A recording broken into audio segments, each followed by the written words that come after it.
that at its heart concerns the ethics and the moralities involved in the creation and dissemination of human life. This case involves a medical institution and its fertility clinic that made promises to act responsibly and ethically, but ultimately broke those assurances with a zero regard for the future impact on real lives. Specifically, to the life of one of their own medical students. In 1989, Dr. Cleary was 23 years old and admitted to his first year of medical school at Oregon Health and Sciences University. He and all of his other male cohorts were solicited and encouraged by the fertility clinic to become sperm donors. There were two reasons why they were solicited.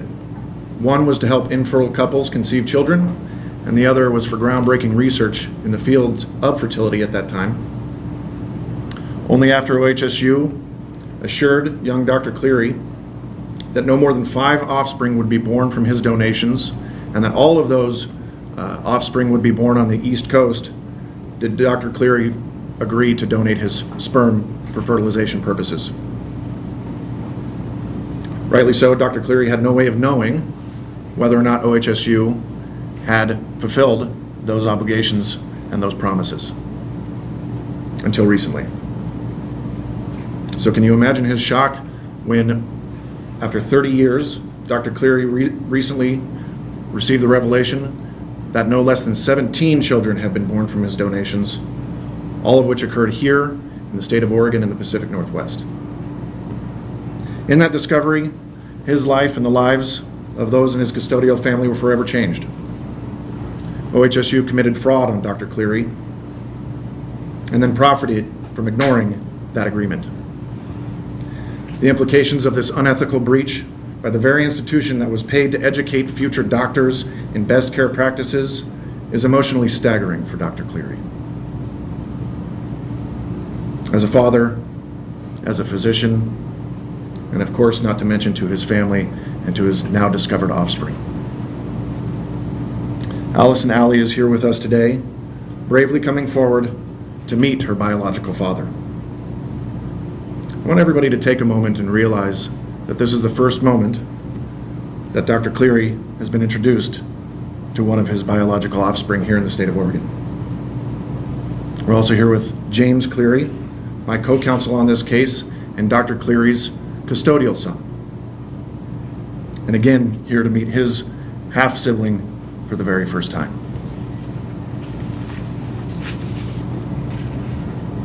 To the ethics on the creation of human life, there are important reasons why Dr. Cleary was insistent in obtaining the assurances that were made by OHSU. It would virtually eliminate the chances of the children born of his donations and his own future-born children from unwittingly engaging with one another, whether romantically or platonically or merely incidentally. Yet we know that has happened, the entire extent to which will never be knowable. And that thought plagues Dr. Cleary now. Technology and advancements in genetics have brought us into a different era. The veil of anonymity enjoyed by donors can now be lifted. Ms. Alley can explain this better, but simply put, Ms. Alley was able to deduce Dr. Cleary's identity using information given to her by OHSU and then finding a genetic link to Dr. Cleary through the website Ancestry.com. Ms. Alley's investigation and suspicion that Dr. Cleary was her biological father was ultimately then confirmed when Dr. Cleary himself submitted his DNA to Ancestry.com. Dr. Cleary received a notice from Ancestry that his results were available, and he suspected, and the reason for his donation was to obtain generalized genealogical information about his family lineage, his countries of origin, so to speak. He was surprised to find that when he logged into Ancestry.com, he was actually connected to several biological children with names he did not recognize. Following that matching, one of his biological children was able to contact him by email. That email led to contact with Ms. Alley, and through their communications, Dr. Cleary learned for the first time that all of these children had been born from his donations, all of whom were born within the state of Oregon and the Pacific Northwest. And Dr. Cleary, I'd like to start with you. Dr. Cleary has prepared a statement for you all today. Thank you. Before you do that, you just need the mic somewhere. Thank you.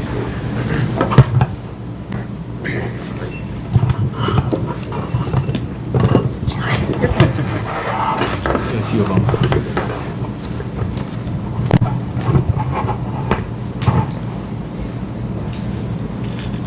I apologize for reading. This is difficult for me, but I prepared a statement. In the fall of 1989, I entered medical school at Oregon Health Sciences University. During my first year of studies, our male students were recruited to participate in the sperm donation program. Prior to participating in the program, I had many reservations as to the potential pitfalls of being a sperm donor. Specifically, I was concerned about my own future children and any interaction they would unknowingly have with children produced in the program. I expressed my concerns and was reassured by the staff of the fertility clinic that my biological material would be limited to producing 5 live births, and the remaining material would be used only for fertility research. I was also promised that the specimens would be sent to the eastern coast of the United States to further reduce any potential problems. I wanted to help people struggling with infertility, and I had faith that OHSU would act in a responsible manner and honor their promises. Acting on these reassurances, I entered the sperm donor program. Without these promises, I would have never participated. Recently, I've become painfully aware that these promises were a lie. In fact, the genetic material was distributed locally in an incredibly irresponsible manner. Large number of children were produced, and many of the samples were used in the local area. This has put those children and my own natural-born children at unacceptable risk. This has caused tremendous psychological stress on both myself and my wife. OHSU has been deceitful and reckless. Their actions have caused irreparable harm. I am coming forward publicly in the hopes that responsible reforms will be made and that future donors and future families may not be damaged in this manner. Wilson, would you like to say something? Yeah. So I was able to identify Dr. Cleary based off of a relative of his testing on Ancestry.com combined with the anonymous donor profile that I was given from OHSU that included ages of his family. I was able to determine who he was through that. This has been kind of emotionally overwhelming for all of us siblings as well to continue finding that there's more and more of us, and we all have grown up in somewhat of a close proximity and have interacted in different manners, gone to the same schools, lived in the same towns. I'm expecting my 3rd child right now of my own, and the idea of my children having dozens and dozens of cousins that will be their ages and in the area is concerning for my children as well as myself. All of the siblings that I've come into contact with at this point, we are all really close in age, so that's pretty concerning for us. It feels like OHSU really didn't take into consideration the fact that they were creating humans. They were reckless with this, and it feels like it was just numbers and money to them. And it's unfortunate to find out that not only did they do this, but against Dr. Cleary's original wishes and agreement. All of our conception is something that would hurt somebody who tried to do something to help our families. I'm thankful that I was raised in a good family with a strong mother and father and am comfortable in my family. But knowing that you were a product of fraud against somebody else is emotionally overwhelming.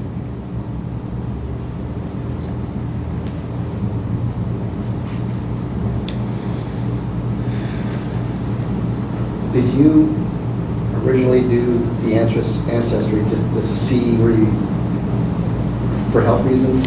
I actually tested with a different site first and matched with siblings on there, and knew that testing with Ancestry would widen the database for DNA matches with siblings. I have a good relationship with a lot of my donor siblings, and we were just interested in to see how many there were out there, and it's a number that continues to grow. What year did you first start finding out who your donor siblings were? 2015. Since then, I've made contact with 6 others, all from right here. So, Dr. Clary, what was the policy and your understanding of the policy at the time of the donation? I was absolutely guaranteed that there would be a maximum of 5 children produced, and that those specimens would be sent to the East Coast.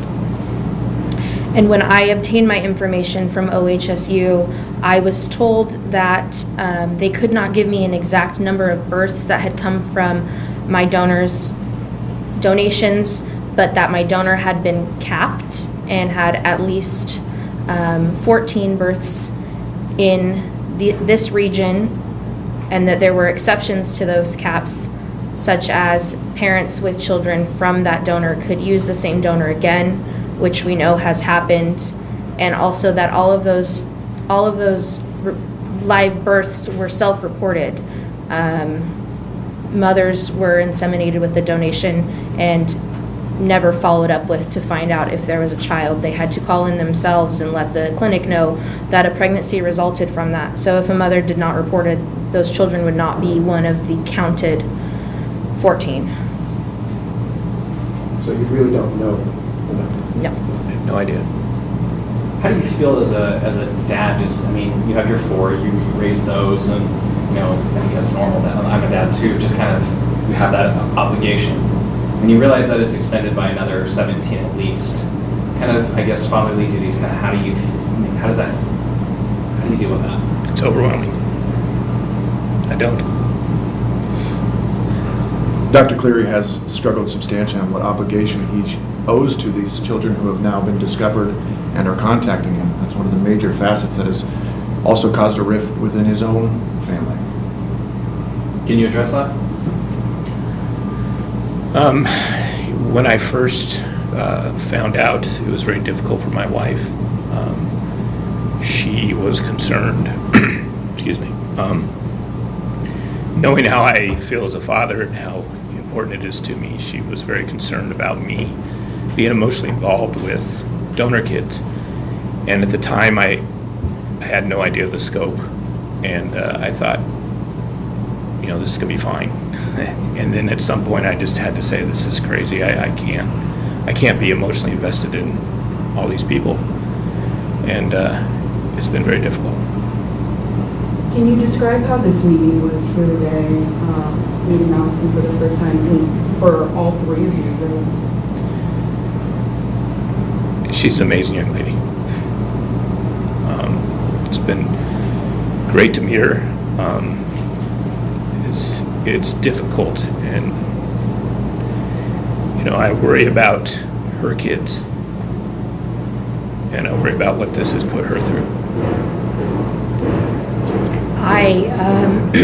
I mean, it's obviously a very emotional thing. I feel for Dr. Cleary, and I understand his frustrations and his emotions towards it. I can't, you know, I can't imagine waking up with this burden and learning this. You know, like I said, I'm very thankful to have a very strong family and have been raised with an amazing mother and father figure, but meeting Dr. Cleary, I can't imagine what he's going through also.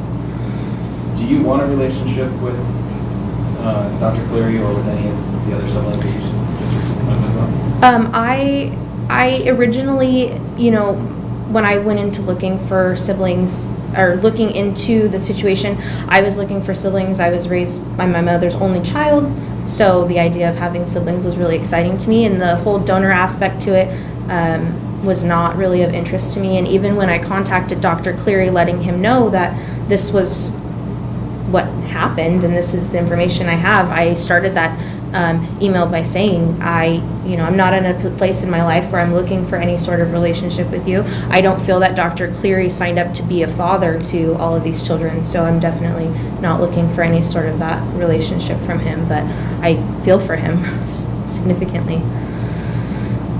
What's it like to meet your siblings, or being the only child? Are you finding that you have commonalities? Oh yeah, it's fun to see people who look like you. We all look a lot alike, and we have a lot of the same mannerisms or things like that. I become close with some of them. I don't expect to have a close relationship with 17 plus. I'm sure that as more come out, that relationship will get diluted. But the first sibling I found we're extremely close. And we've vacationed together and spent time together. You had said in the lawsuit that it's possible you may have treated her as damaged. Do you know if that's for sure or just because of close proximity? But the close proximity and the unknowable number is worrisome. I'm much more worried about how this affects them, how it affects my kids and their kids. It's just, even if you're unknowingly part of something that's just incredibly irresponsible, you feel an obligation, and you feel it's very difficult. This is my school, I never imagined being in this situation. Not knowing your profession, are you allowed to treat your children as a doctor? You try not to. Okay.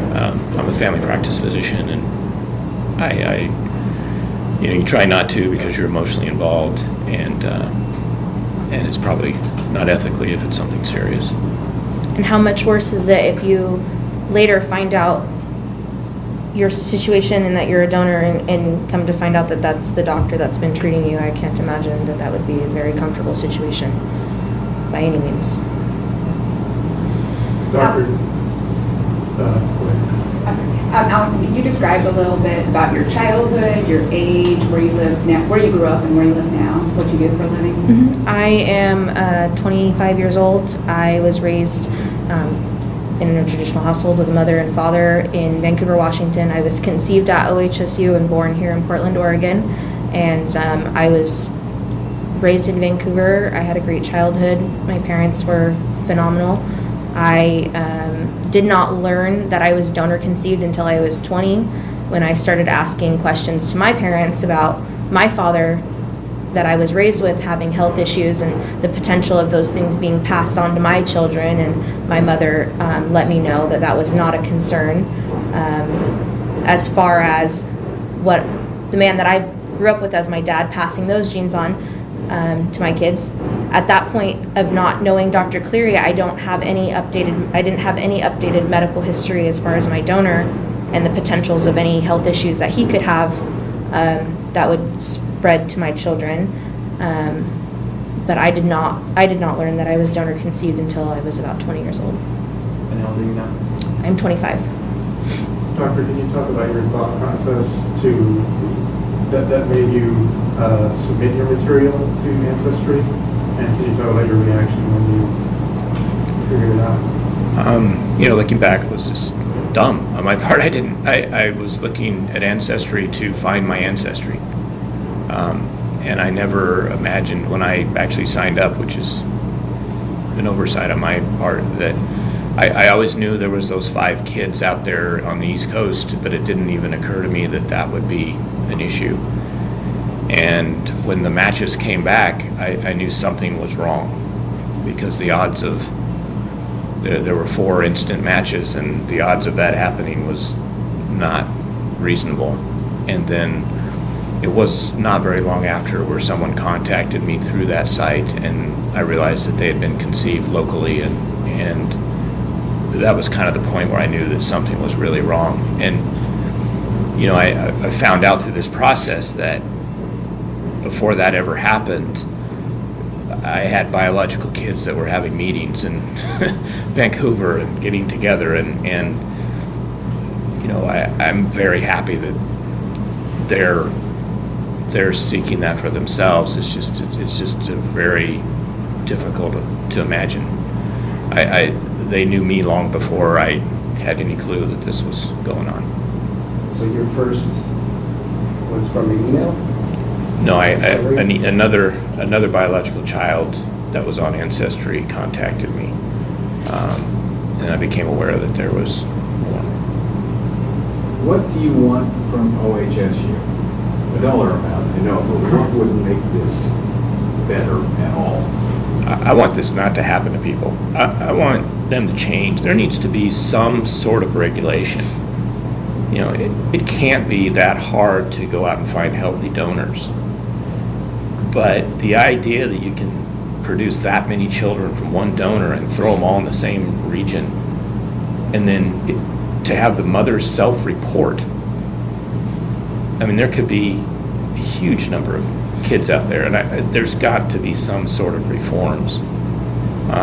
You know, I can't control an industry, but I can sure stand up and say this isn't cool. You can, you know, I want every couple that needs a sperm donation to be available, but I want it to be responsible, and this was irresponsible.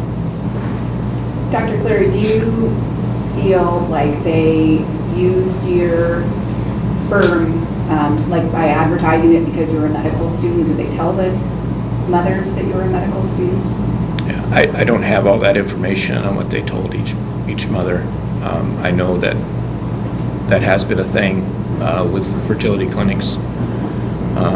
I imagine that was part of the deal.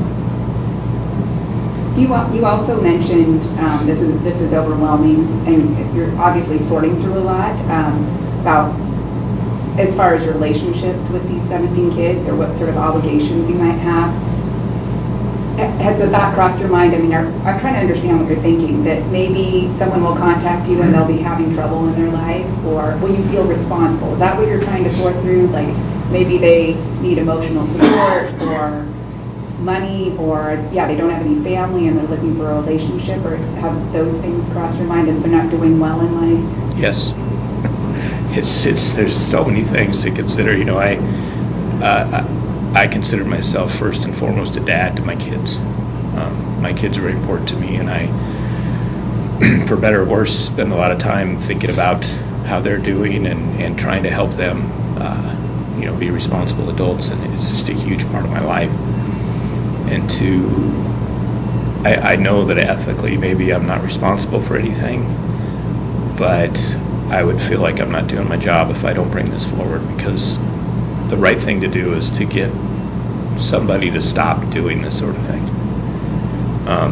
I'm concerned about Allison's babies and what they're going to have to worry about with that many kids in the picture. And I have a moral responsibility to try and make sure that doesn't happen. How are your children doing? I know you're working through a lot yourself, but how are your children that grew up with you? They're doing great. I think that they've expressed to me that they're not interested in having a bunch of relationships with donor kids, and they're trying to stay separate from this. And this was part of my struggle coming public, is that, you know, this does put things in the spotlight. But again, if you don't say anything, you're part of the problem. Right, and James is here, and he can maybe talk about that firsthand. Yeah, from our perspective, you know. Sorry.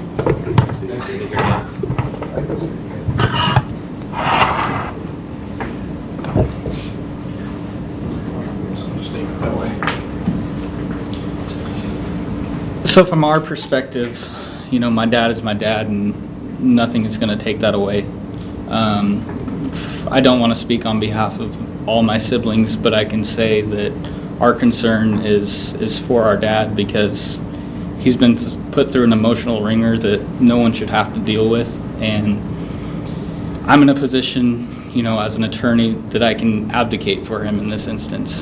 But if I wasn't in that position, if we didn't know how to handle this, it just may never have come forward, and we may never have been able to help other people. I'm very thankful for Chris and his work on this, but from my perspective, it's just we need to bring OHSU to justice and to understand that they were just turning this into a profit while this is my dad's life, this is Allison's life, this is her kids' lives. I've spent hours in conversation with my dad about what happens if somebody comes and says, I need a kidney. Is he obligated to give him a kidney? Am I obligated to give him a kidney? Are my siblings obligated to do that? And I know there's no legal obligation to do that, but morally, are we obligated to save a life if we can save a life? Now, I hope for the sake of my dad, for the sake of my siblings, my half-siblings, that nobody ever has to get in that situation. But if we did, I can't sit here and tell you I know how he would handle it, how he would handle it, and what that would do to our family. We hope we never have to go there, but it's always going to be in the back of our mind. Doctor, how many other donor offspring have you met personally? Is Allison the first one? Allison's the third one that I've met personally. Third? Allison's the third one I've met personally. That's fine. I've been in contact by email with one others. I really tried, once I found out the scope of this, I've tried not to communicate with folks. And that's difficult as well. And can you talk about, there's a Facebook group, there's a reunion coming up, can you talk about it? There was some mention of that in the lawsuit, is that right? I believe that the mention of that is talking about previously the half-siblings who've met up. A lot of us have met. A lot of us have gone to different places to meet up as a few of us. We conversate in a Facebook group chat kind of between us, and like I said, those are real relationships at this point with my half-siblings, and kind of as when one gets introduced, we have this weight of letting them know the situation they're in. Every time a new sibling comes out, they don't understand how many there is of us, and so maybe they just found out they're donor conceived and they look for information and they find it and they find all of us. And I think that as that happens, each child is going to continuously go through this shock process of realizing how many there are. So this has been a gradual thing, one at a time, one at a time. Starting in 2015, correct? Correct. Okay. Yeah. When's the last time you found a sibling? Just a few months ago. Allison, it's starting in 2015 for you. Dr. Clary, was March 2018 when you discovered you had children through sperm. Has there ever been a case like this before that you? We aren't aware of any case like this in the United States. Doctor, can you talk about your feelings that make you not want to communicate with too many more of your offspring? Is it just overload, or what's the... I think that I want to respect their privacy, and that was another big consideration with this. The last thing I want is for someone to be outed as a donor kid, and I don't want to complicate any of their lives. I want them to get great lives, and so that's been a big battle as to even proceed with this lawsuit. Is do you by making it public, do you cause people to lose their privacy? Do you cause people to have a sense that I'm sorry that they were born? And that's not true. What's true is that this was a deception and this was fraud. And I don't know if it continues today. I don't know. As far as I can tell, there really aren't a lot of regulations. There's just fertility clinics do what they want to do, and they're messing with people, and they're messing with people's lives. I'd like to just mention really quickly that both Dr. Cleary and his attorneys have been really respectful to all of us as far as what involvement we would like to have, and if we were even comfortable doing this. You know, and some of my siblings have chosen not to participate or have any involvement in it, and they've been extremely respectful of that as well. So, you know, I appreciate that from him, and him pursuing this against OHSU and giving us the option whether we're going to be known as those children in the process. Allison, have you considered joining the lawsuit or filing your own lawsuit? I mean, you had said earlier that it affects your children. My concern in this whole situation is just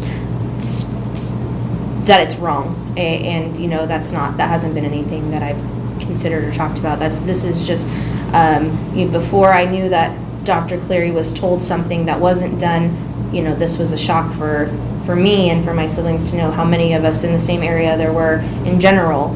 And then learning that this was not what the donor intended, you know, adds a whole new layer to that. But at this point, I mean, if there's something needs to be done and something needs to be changed, and I'm happy to say something, you know, to say something about that. If I can help make a difference with that, you know. Dr. Cleary, can you tell me, you have 4 children. Can you tell me their ages? I have 3 sons that are biologic, 26, 25, and 21. And then I have an adopted daughter that's 20. And how old are you? I'm 53.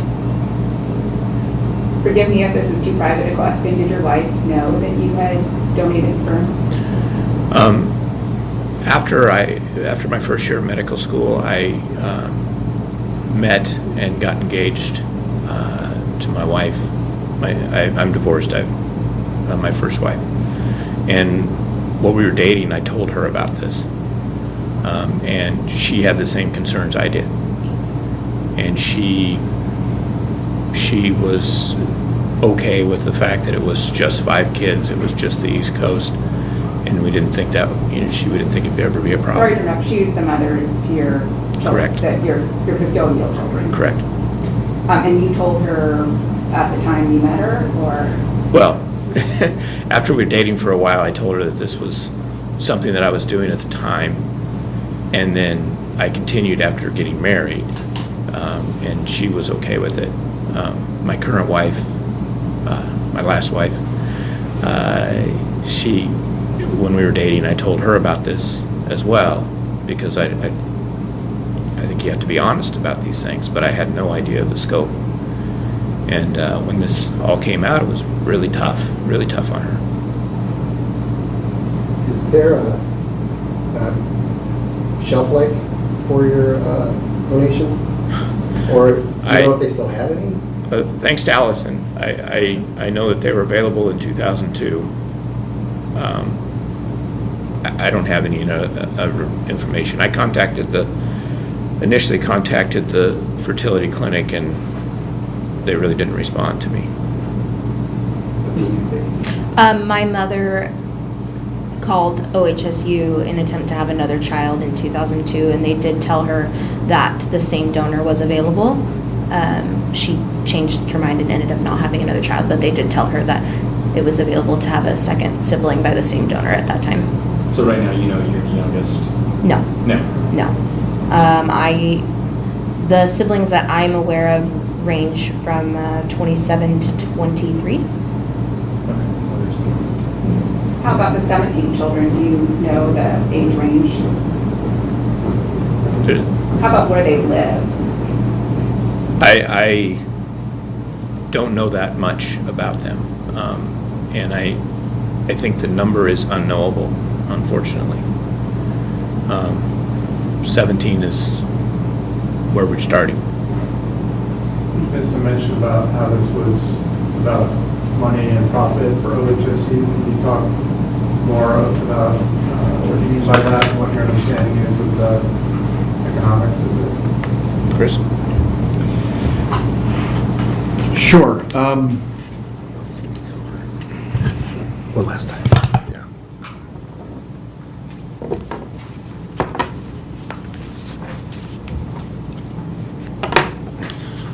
We're not intimately familiar with exactly what OHSU is charging for fertility treatments with Dr. Cleary's sperm for artificial insemination. We do know that they were selling it at a profit. Certainly, Dr. Cleary was paid a very small de minimis amount for his donations throughout the duration that he was donating. What he was promised was that he would be supplying donor sperm until 5 children were born, at which time he would revert to research purposes. And as I said before, the research that was being done at OHSU's fertility clinic proved quite critical to the fertility treatments that we have available here today, which is ultimately what led Dr. Cleary to be motivated to donate in the first place. We don't have exact figures at this time. No, so this wasn't a single donation? This was many donations over a couple of years. Oh, okay. And Right. what was the de minimis compensation? My recollection is it was $40 per specimen. I'm sorry, he said it was $40 per donation.